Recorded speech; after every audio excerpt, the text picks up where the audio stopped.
Tell me, though, what's his technique? That last strike, it seems invincible.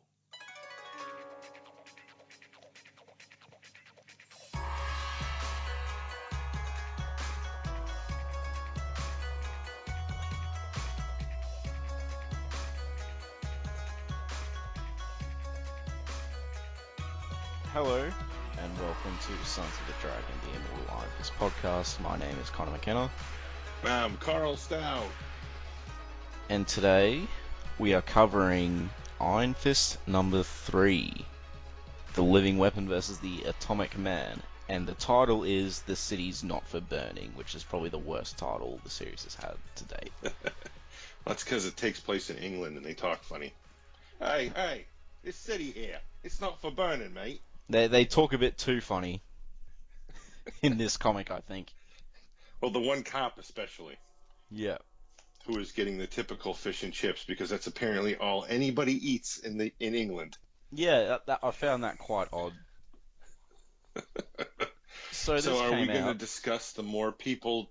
Are we going to discuss more people going on and on online how Iron Fist should be Asian? No. We're just going to skip that altogether. Yep.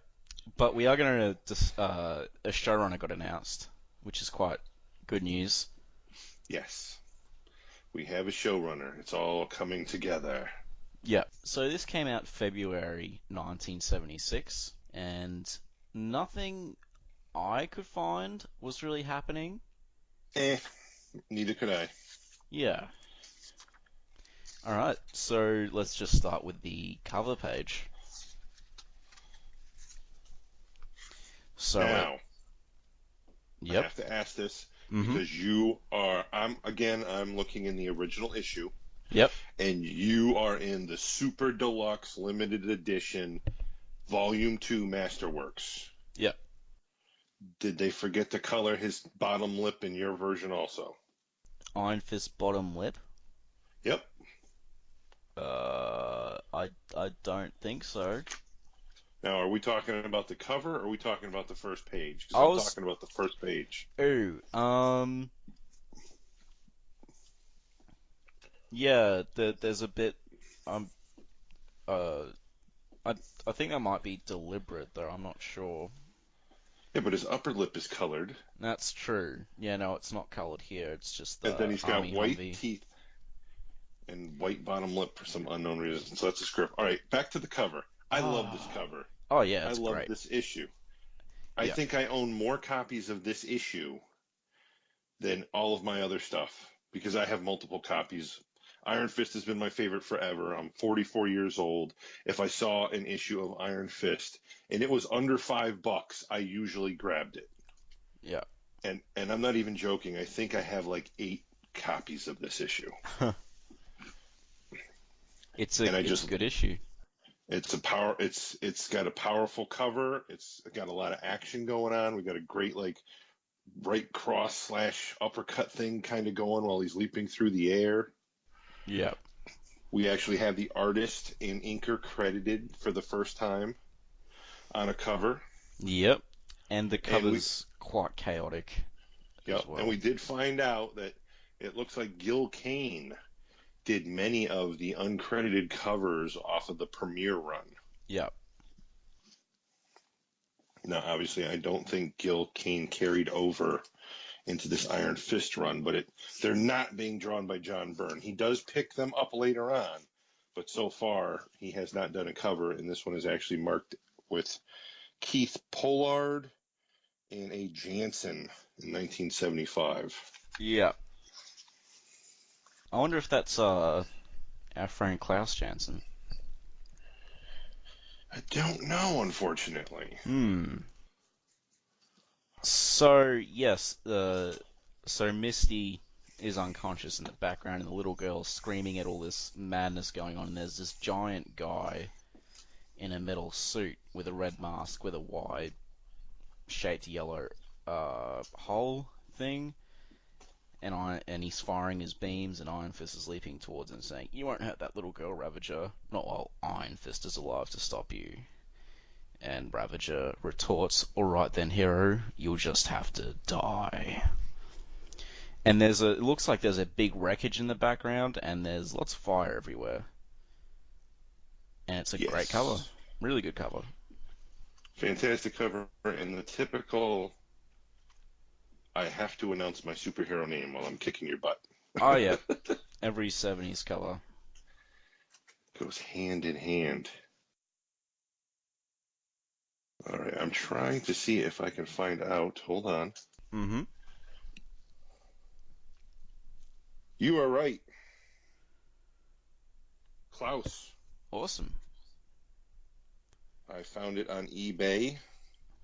CGC originally did not do this when they were first hard shelling their books, but their new thing, it's not really new. They've been doing it for more than 5 years, but they've been out for more than 10, 12.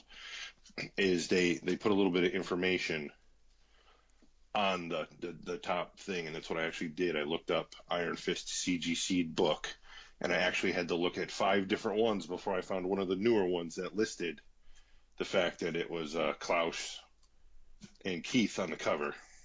Okay. So that is cool. Yeah. But I am not paying $140 plus $15 in shipping for a 9.4. Wow. I got that for the man who has everything, that 9.6. I only got that for, in American dollars, it probably cost me, I think it was 150 all up.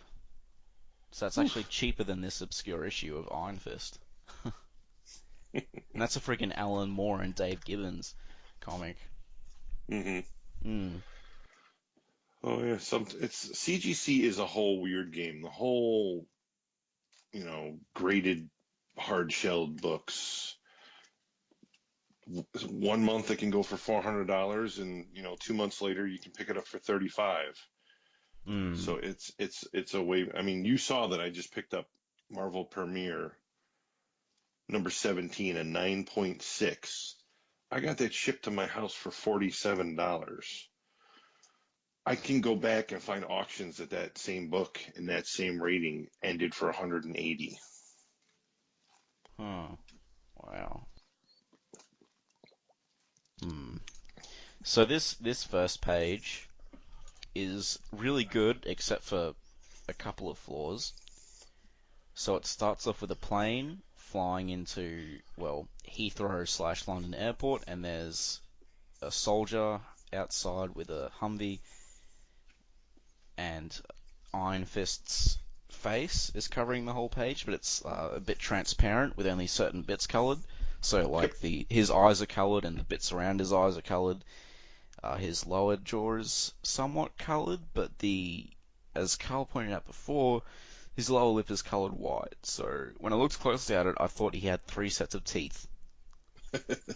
So it's quite jarring. All right, let's go with the jarring mistakes here. Other than that inking or coloring thing, what else do you see here as a mistake?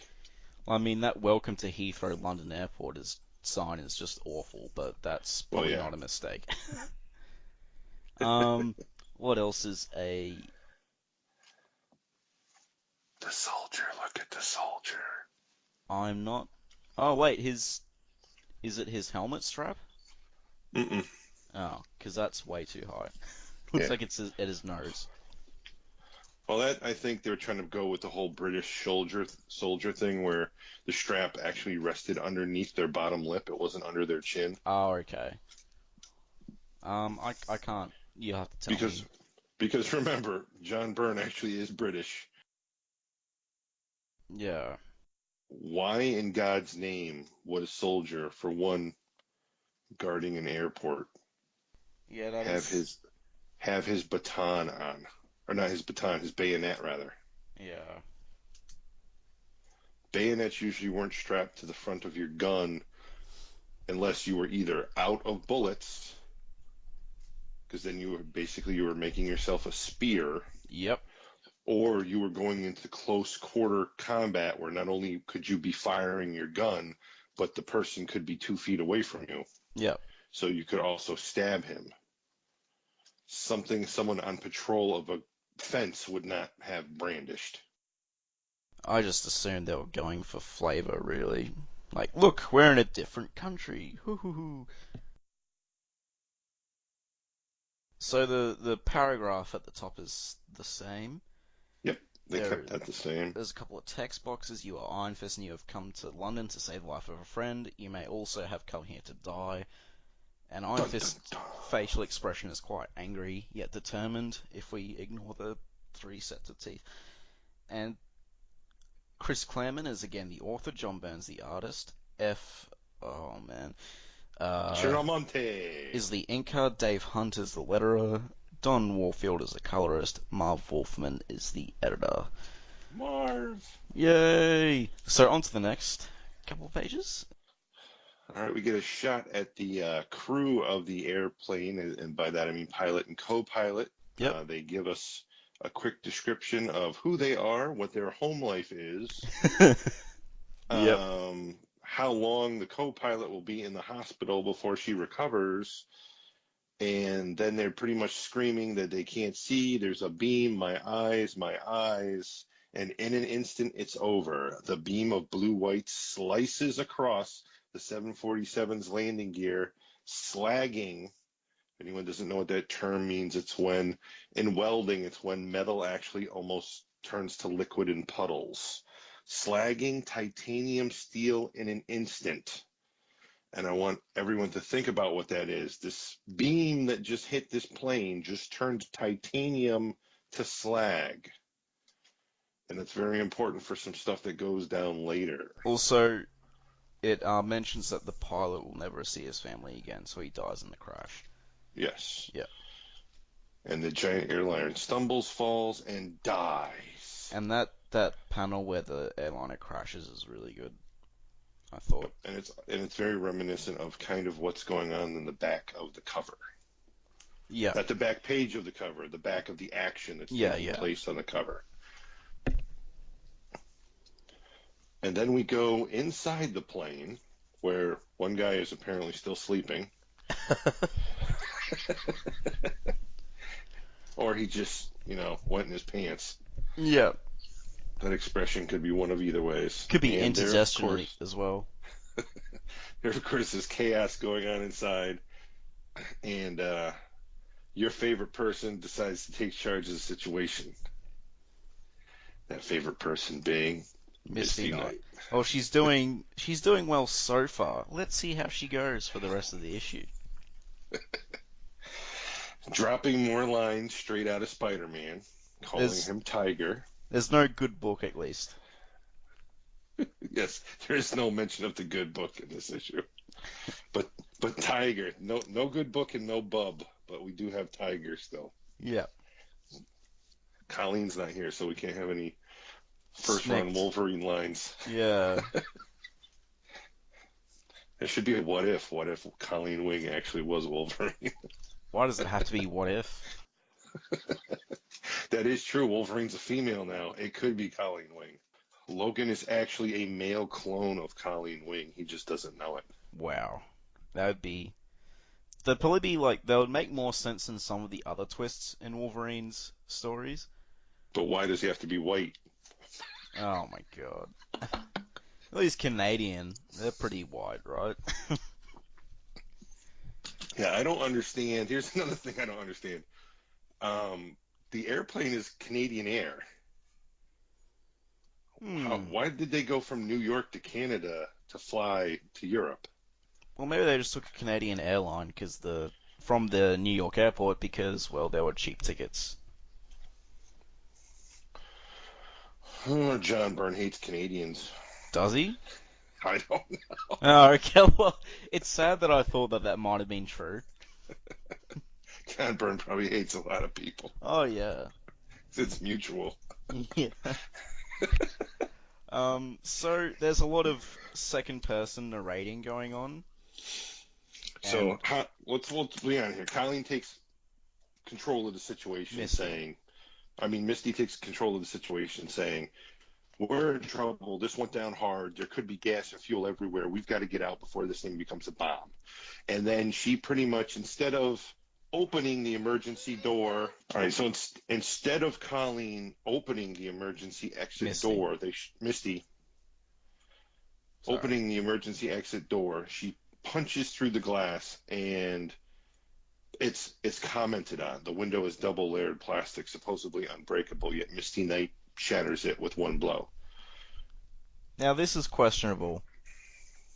I mean, it's an emergency exit for a reason. You pull the handle. Do you want to drag a kid through shattered glass? Again, it doesn't make sense. And then I realize what they're trying to do. They're trying to establish the fact that Yeah. we all know what it is because this book's almost 40 years old. But they're trying to establish that Misty Knight has a robot arm, and even in the book, Danny doesn't know this yet. So Yep. this is what they're trying to do. They're just, again, doing it kind of poorly. Yeah. So, of course, shortly after she does this, and Iron Fist does notice what just happened, the fuel does, in fact, ignite. The little girl who's with them on the plane starts screaming that it's burning me. Stop the hurting. Or not Colleen, again, I said Colleen. Misty scoops her up, and all of a sudden now the hole that she punched is like door-sized. Yeah. They're running out of the plane, and Iron Fist decides, or Danny decides, my clothes are smoldering. I need to get rid of them, and I can't help these people. Another thing I don't understand here, I can't help these people, but Iron Fist can. They're just trying to force that whole dual identity thing, and it's pretty obvious considering it's not really consistent with the character. And as we've discussed before, obviously the collar is popping. Yeah, it just, as soon as he takes the jacket off, it goes boing and just pops up. So his collar is now in place. He's in full outfit. He goes out. I really love the description of the plane crash. How he's describing people as they're turned into rag dolls getting shredded apart. It sets quite the scene, I think. So he jumps from the burning plane. We see Misty Knight is like knocked out or something on the ground, smoldering with the little girl underneath her. And there in front of Danny is another robot type Iron Man person. Obviously the same person from the cover. Yeah. Stand where you are, fool, or I'll burn you down as easily as I did the woman. The Ravagers come too far, paid too high a price to be stopped now by anyone. And then, of course, he's like, oh, you've told me your name, now I must tell you my name. Perhaps so, Butcher, but you will be stopped, and Iron Fist will be the one to stop you. And they fight. Big time. Yeah, this Ravager guy immediately fires at him with the lasers, and Iron Fist dodges. And there's Iron Fist grabs a piece of wreckage and uses it as an improvised spear. And pretty much, as we're describing this, there is second-person narration for like this entire issue. We'll. The best part about this is that he's using it as subterfuge. He's picking up a piece of wreckage and throwing it at the face of Ravager. Yeah. And as it's flying towards him and he's trying to deal with it, he is running side by side with the piece. Yeah. So as he finally dispatches the piece by blowing it up or whatever, Iron Fist is already on top of him. Yeah. So that was a nice change instead of the whole we'll just trade random blows back and forth crap that we've gotten used to in the previous so many issues. And it brings it back to the very, very early issues where he's a smarter fighter. Yes. So he's on top of him. He gets him down as he's battling and getting him down, even though he even admits that he doesn't even think he's hurting this guy. Misty Knight is waking up. And Ravager throws another large piece of plane at Iron Fist. Iron Fist does manage to block it, but it does hit him. It's a glancing blow, but it does hit him. And it stuns him. And it is a giant piece of plane wreckage, so it's understandable. And so Ravager's running his mouth, of course, saying, well, now that you're stunned, you're going to pay the price. And Misty Knight is running up behind him And then she grabs actually a hold of him and gets both arms behind him and pins him, which again is commented that this is something that she should not be able to do. How can she possibly do that? Oh. And she unfortunately doesn't do it for long because he backslams her into some wreckage, which dig into her back, causing her pretty much to let go. Ravager then spins around and throws an energy blast at her, the same type of energy blast that slagged titanium and blew the wheels off the airplane. Can I And she Sorry, can I point out that she says this is 1975, Bright Eyes, anything's possible? and he throws a blast at her, which she blocks with her right arm. And zam! Then Iron Fist delivers a thunder punch to his spine. And then does a then very interesting reverse backwards under their chin judo throw over top of him. I mean, that crashing would him break down. someone's neck if he wasn't Yes. a giant radioactive robot person anyway. Yes, that's not something you ever want to do in a fight to anybody. Kids, don't try this at home. Somebody would wind up in the hospital, Especially and if the you other crash a person plane. would be sued. And then what's funny is Ravager even makes fun of the fact that you just tried a fancy judo move on me and it didn't work. Now here's a double-handed blast that's going to move your head to the back of your shoulder blades for a second. Yep, it's a nasty blast. Zakam. With a completely impossible position that Iron Fist is now in. Yep. And that again stuns him, and then Ravager walks over, picks him up over his head, because when you have blasts that can melt metal, you want a finishing move that requires you just to pick someone up and throw them for a few Also, feet. you don't break his back, you just throw him. Well, he's not Bane. Are you sure? He looks like Yes, he's not a Spanish conquistador. Oh, he's just a oh no. Alright, let's continue. So he throws Iron Fist, then gets away. Iron Fist wakes up just in time to see Ravager like running away with a barrel of nuclear waste or something tucked under his left arm like And a he's football continuing player. to fire As he's laser beams. blasting away police cars and whatnot as he escapes. And then he runs over to Misty and the girl who is like, oh, she's not breathing. She's trapped. So he's moving the wreckage that Misty is trapped under, and then Heart of the Dragon moving some of the wreckage exposes Misty's robotic arm, which now has all its fake flesh covering blown off of it. And it's clear as day. She's a cyborg. Dun, dun, dun. So now it all makes sense on what she could do. Yep. And then we have Iron Fist being alerted to the presence of the police, and they're coming at him, so he decides to escape using his ninja training and bad artwork. Pulling a ninja move. Yeah, the artwork looks a bit wonky here.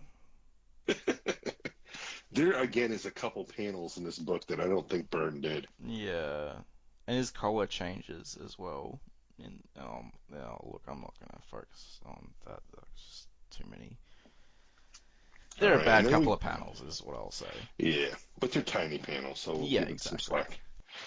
So now we go back to the hospital where he's put his smoldering clothes apparently back on because apparently his luggage survived. And he's waiting in the hospital. He's been patched up as Daniel Rand, not as Iron Fist. And he runs into the little girl now, who is very upset that they are making her sleepy because they need to operate on her. And she'll miss it all. I want to have them open me up and be conscious for it. And he's like, get well quick, okay? And then he is met by the doctor, Mr. Rand. Miss Knight's in my care. How is she, Doc? Well, she's going to be messed up for a couple weeks in her arm and all. You know, I'm not a robot specialist, blah, blah, blah. You can see her. Oh, yeah. Brother. So Iron Fist walks in and gets an earful.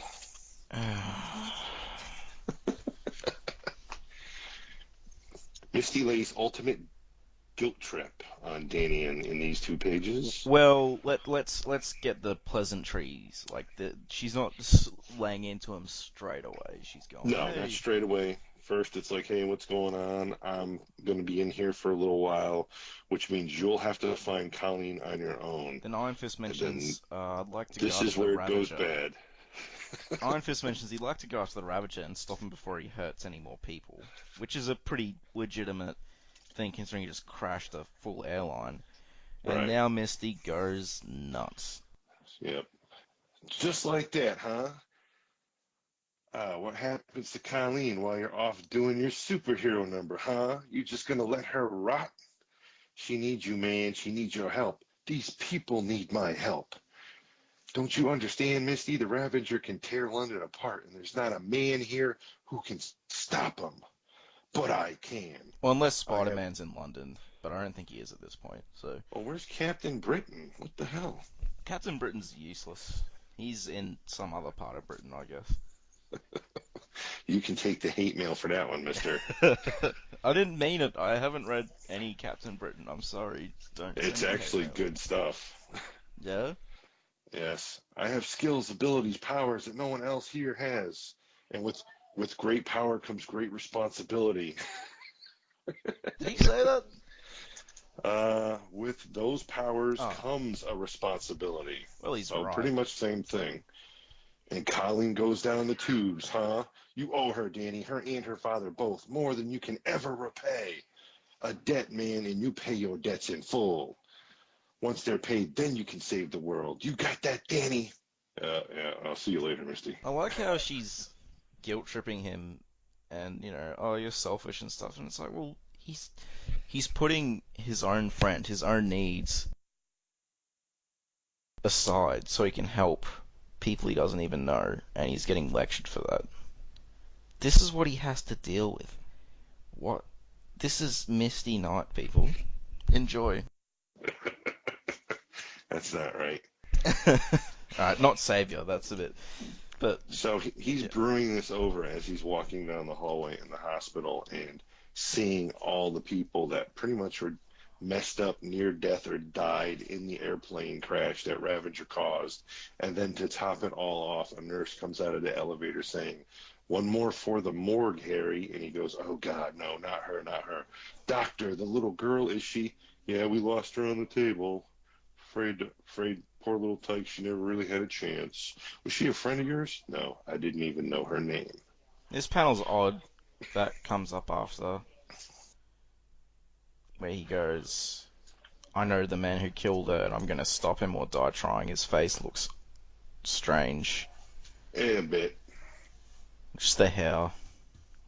But, and some of these panels they don't seem like... In fact, I don't think anything in this page is John Byrne. Some of the faces across the top, I think, are his. Yeah? Okay. But then he's leaving the hospital, and the press is there interviewing somebody from Scotland Yard, and he, of course, whips out a picture of Iron Fist saying he's wanted. Yeah. And Scotland Yard wants him dead or alive, because for some reason they saw Iron Fist fighting the Ravager, but they assume they're working together. This is some J. Jonah Jameson logic. So, yeah. Jameson's pretty much the logic of the time period, I think. Yeah. And so Iron Fist is very angry, and he's marching out of the hospital to stop the Ravager. He's made up his mind. Well, his mind was made up a while ago, but yeah, so he's on the hunt. So he goes back to the crash with either a fresh costume or a freshly mended costume, because of course now it's perfect condition again. And he's looking around, trying to find a trail, realizes there's nothing there, and then, one panel flashback to Liu Kang the Conqueror, telling him to learn the art of tracking. He must learn to the trained eye, nothing is invisible, no trail impossible to find. And I'm going to say this is a little bit of a superpower, because I don't care how good your eyesight is, you're not going to be able to find radioactive footprints, which Iron Fist can now see. Hey, so man. Because of this, he's able to track the Ravager. Never of course, forget he's Shangri-La. seen by the police officer again, who now has a handgun. or not the police officer, but one of the army guys who has a handgun, tells him to stop, and Danny disappears like a ninja once I again. gotta correct you, by the way. It's Lei Kung the Thunderer, not Liu Kang the Conqueror. I'm not being mean, but I know there's fans who are probably tearing their hair out right now, going, "It's not Liu Kang, that's Mortal Kombat." Sorry, I'm losing my mind here because my wife came home and all 3 kids are running around like psychopaths, and I'm hitting the mute button every time I stop talking. I did notice that actually, like right now. So Yep. there's a good panel. Yeah, actually, I'll go back to where Carl left off. One of them, what looks like the military police or just military. He asks Iron Fist to halt or will fire, but Iron Fist just disappears like Batman. And now there's a great panel on the next page, the first panel, where Iron Fist is following the trail. And he's following these radioactive footprints. And on the top right, it has him looking off into the distance, and the bottom left, it just has his eyes staring. Let's be honest, this is very Scooby-Doo. And it's, hey, there's nothing wrong with Scooby-Doo. No, but it's totally Fred. Scooby-Doo. Fred, he's wrong with Scooby-Doo. But other than that, Fred is just closeted, that's all. So he's having, like, he says it tests even his tracking skills, but he eventually follows the trail until it leads him to the General Post Office Tower. Yes, because if you're a supervillain, you're going to hide in the post office. And Iron Fist mentions it's odd to hide there, but then again, is it? Because it's the place that you wouldn't think a supervillain would hide. Dun dun. And so Iron Fist finds the front door is locked. He expected no less, so he just essentially does a palm strike or a heel palm thrust with the lock using minimal force. And for some reason he assumes it's empty. Yet there's a overly British cop in there going on. No, I don't think he's in it. I think he's right next door. Oh, okay. Because in the next panel, we see Danny now walking through the doorway with the cop is behind him on the street. Yep. So, hey, more Giorgio, hear that? Keep me fish and chips warm, love. I'll be right back. Crikey, it's that Iron Fist bloke. What you doing here, eh? Well, whatever. It is, he ain't getting away with it. Scotland Yard will see to that, eh? I'm gonna have to say leave the colonial accents to me next time. Okay. I might not be adept, but that was terrible. Yeah, didn't you live over there for a short period of time? I lived in Ireland, so no, I'm not in any way related to England, because if I said that, my gran would have a heart attack. So, but he's out of the will. so the Iron Fist is climbing up this huge spiral staircase, and it says he takes the emergency stairs because after his assault on the Meacham building, he's had little faith in elevators. And it has a little note there, footnote saying in Marvel Premiere 16, Marv. Now, I mean, the stairs weren't safe in the Meacham building either. Does it say 16 in yours? Because it 17, says 17. Sorry, my bad. My bad, it's 17. But I mean, nothing was safe in that building. Nothing at all, except for that back door that Joy walks through. Especially the stairs. The stairs even tried to kill him. Well, the stairs blew up. Yeah. Just exploding stairs. That was amazing. All right, now, so he now finds follows the trail to a steel reinforced door. And it's on a disused storage level, and the trail ends there.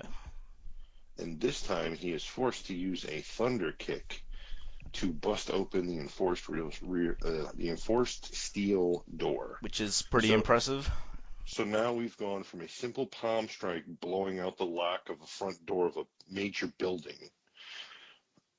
And this is the post office with a lot of important paperwork inside, so it's not like they got cheap locks. Yeah. And now we have him throwing an actual normal kick. None of this stuff has been super powered to take down a steel reinforced door. Yeah. So he bursts open the door and he goes, "Ravager!" And Ravager looks startled, I think. And his body language shows that he's startled. Yes. What, you again? He's come too far to brook interference from anyone, especially you meddling kids. And Serac. yeah, is Iron Fist going to unmask him at the end and go, oh, it's old Mr. Green who runs the amusement park? He's going to have to unmask him twice. Yeah, that's true. Oh, spoiler alert. So they're fighting. Only if you catch me, Ravager. So he's jumping around through the scaffolding, ceiling, and Yeah, he's leaping around like Ravager's Daredevil. firing at him. Exactly, you're correct. Mm. Ravager's firing beams, and he's at him, and he's like, I'll get you sooner or later, and I'll cut you in two.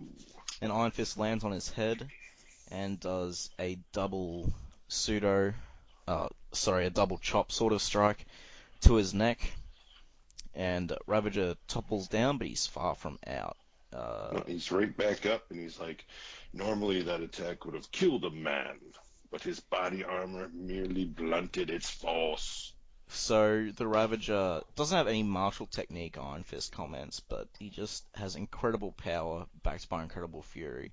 So it's the old football player versus martial artist. The football player's always going to win, kids. Because they're big, they're angry, and they're probably on steroids.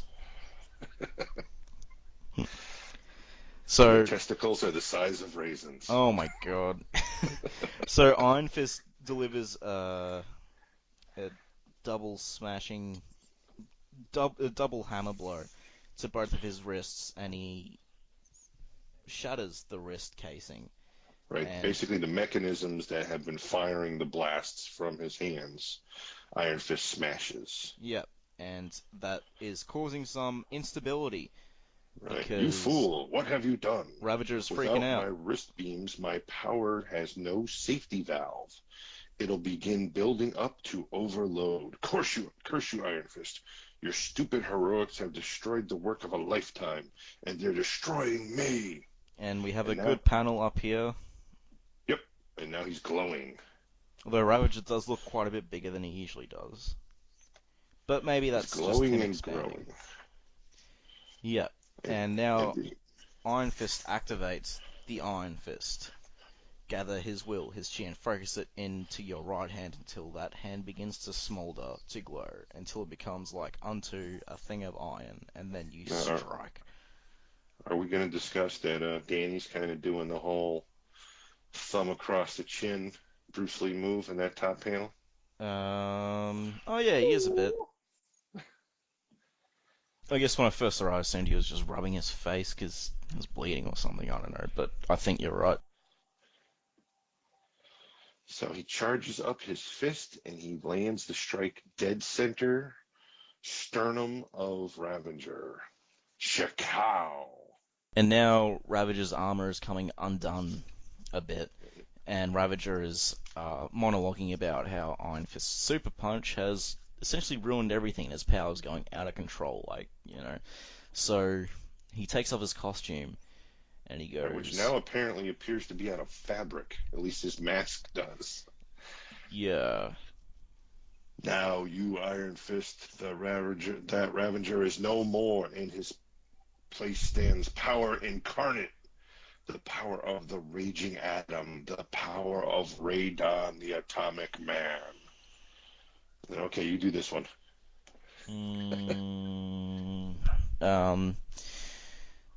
No, you keep going. This is John Shiva, BBC News, reporting from the GPO Tower. The police have cordoned off the area, and the first reports indicate that Iron Fist and the Ravager are fighting somewhere in the building's upper levels. And then we cut to Misty in her hospital bed. You just had to do it, didn't you, Danny? You had to play the hero. Well, I hope Colleen forgives you, hotshot, because I don't think I ever will. Wait a moment. Something's happening up on the tower. It's oh my God. Danny, no, dear Lord, Danny. Dear Lord in heaven, the tower's blown up. You are Iron Fist, and you have unwittingly, unconsciously sown the wind. Now you are reaping the whirlwind, and you may have paid for that mistake with your life. And now we have an interesting shot of this peculiar-looking tower that we didn't mention how weird it's looking in the place. It's just very weird. It looks like a turbine or something, and the entire top left side of it is completely blowing out. It's a great page, though. And with the room And next issue, Holocaust. Yep. So, it's a great last panel to finish it off. Yep, good explosion of a building. Yep. Explosions are always good. So, what did you think of that issue? Other than the Misty Knight guilt trip, I thought it was a good issue. Well, the Misty Knight guilt trip is an indication of the problem with the issue. It's an indication of the problem with Misty Knight. I think they're just trying to establish her as a strong female character with her own opinion. And she's coming off as really dumb as a result. Yeah, I guess. Yeah. You just will never like her, just admit it. Well, this issue didn't do her any favors. I don't begrudge anyone who likes her, by the way. I just don't. I'm just really not a Misty Knight fan. I really like Colleen, though. Colleen's great. Colleen's good also as a backup character. So I really like this issue as well. It was very intense, full of action, full of, Iron Fist is very determined. It didn't feel lazy at all. No, lots of action, lots of fighting, lots of, I'm going to say, like, power development. We saw, like, ninja abilities, odd tracking, radar, radiation vision, him taking out steel locks and steel doors with just normal force, which just proves his power level before even needing the use of the Iron Fist, which I always think is good. I think for many, many, many years, none of that stuff was touched upon in later issues. It was literally, he's a guy who can kind of fight, but then when the poo hits the fan, he pulls out the Iron Fist and saves it all. Exactly. I like the fact that we're seeing that. I mean, they fixed that. They've definitely fixed that now in the present stuff. But I like that we're seeing that he's got a whole bag of tricks. Yeah. He's trained for 10 straight years every day of his life. 10 plus hours a day was all training. Yeah. And he's pretty much an organic machine. Yeah. Yeah. No, it was a great issue, and yeah, I love when he doesn't use the Iron Fist, like back in Marvel Premiere 17 when he just used the sword hand to shear through an elevator roof. Mm-hmm. Just crazy. So yeah, I guess we'll wrap up then. Yeah, read that 5 pages worth of stuff you still haven't recorded. Yep. So you can find us on Facebook, the Immortal Iron Fist Podcast, Sons of the Dragon. We're on Twitter at Iron Fist Podcast. We are on SoundCloud, soundcloud.com/Sons of the Dragon Podcast. Hyphens between all the spaces. Actually, no, just soundcloud.com/Sons of the Dragon with hyphens between spaces, sorry. And we're also on WordPress, Sons of the Dragon, the Immortal Iron Fist Podcast at wordpress.com. Sorry, it's one of those mornings. And we are also on iTunes. Feel free to rate us on iTunes. One of those nights for me. Yeah, if you rate us less than 5 stars on iTunes, please let us know why, and we'll try and improve on whatever it is that we're not doing that great. You can. We're also on Podcast Garden in the literature section, and we're on YouTube. So if you just YouTube Iron Fist Podcast, you'll find us really quickly. Connor and Karl. Yeah, and finally, but definitely not least, we have an email, sonsofthedragonpodcast@gmail.com. So feel free to email us there, any questions, feedback, or what you thought of the issue, or any cool stories, fan art, whatever. Just send us an email. And yeah, we are not planning on doing a lot of the offshoot issues and guest appearances that Iron Fist has made throughout the 40 years that he's been out. Yeah. However, if you would like us to cover an issue, like if you want us to cover, the weird 2 issues and Defenders that he showed up with, to help out, let us know. And if you want it, we'll do it. I mean, we're here for you guys. It's not just for us. It's like we want to let all of you know this is one of our favorite characters. This is how we feel about it. Yeah. We're more than willing to go off track of the normal stuff we have already planned. Definitely. And all characters, Iron Fist, all other characters are property of Marvel. Any music, images, whatever we use, this is non-for-profit. So, Disney. and Disney, sorry, I forgot about Disney. This is non-for-profit, so please don't sue us. We don't have any money anyway. And yes, until next week, may your fists become unto things of iron, so you may stop that pesky radioactive man under your bed. Yes. And when Disney finally buys DC, the Batman Iron Fist Brave and the Bold comic book is going to be the best thing ever. Peace.